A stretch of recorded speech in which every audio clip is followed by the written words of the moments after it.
Ok, donc on va essayer de localiser le tissu cartilagineux par opposition au tissu osseux. Donc, le tissu cartilagineux, c'est un tissu qui est semi-rigide. On va voir ça fait quoi semi-rigide après, bien sûr.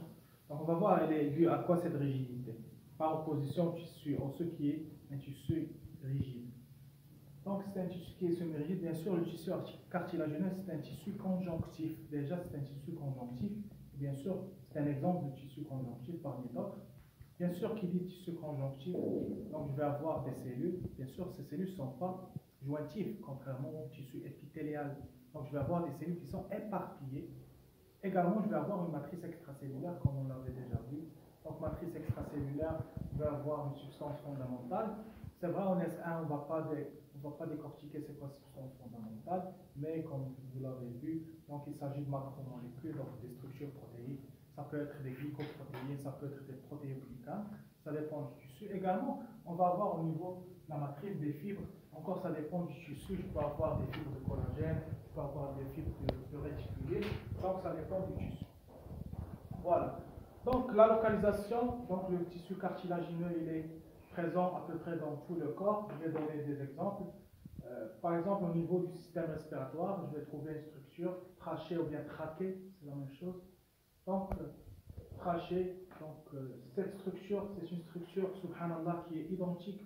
On va trouver une structure pareille, donc qui va permettre la circulation de quelques molécules chez les végétaux.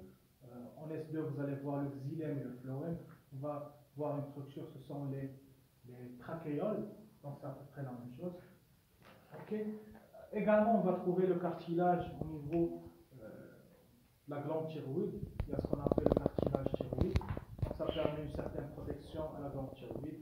Donc, en S4, vous allez voir en physiologie la glande thyroïde, les sécrétions T3, T4, donc le TSH, il est stimulé par le TSH. Également, vous allez voir des maladies telles que la maladie de Basse-Dow, ok.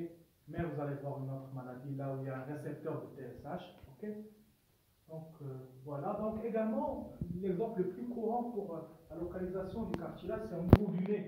Donc là, il y a un cartilage, okay. Donc si vous mettez le doigt là, ça se voit que ce n'est pas trop rigide.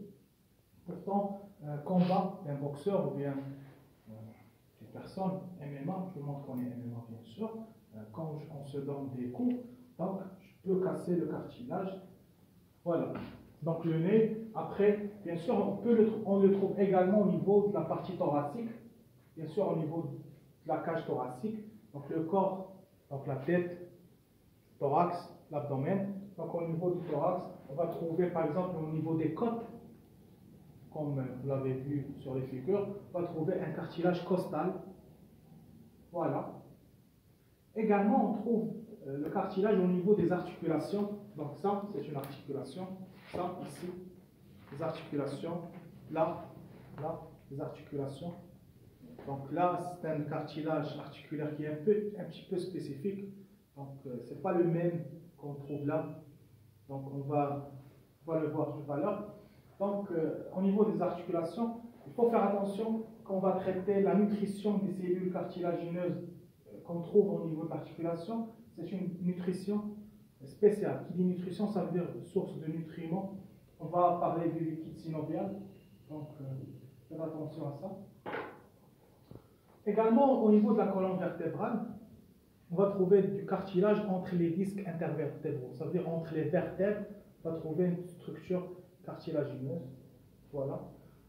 Tout à l'heure, on a parlé du genou, l'articulation là. C'est ce qu'on appelle le ménisque. Donc, on va trouver également du cartilage.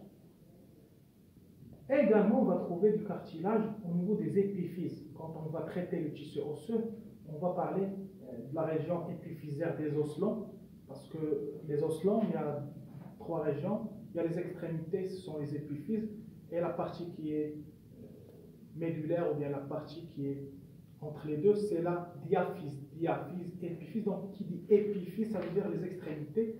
On va trouver également du cartilage. Et ce cartilage, il est impliqué dans la formation ou bien la croissance des os. Okay.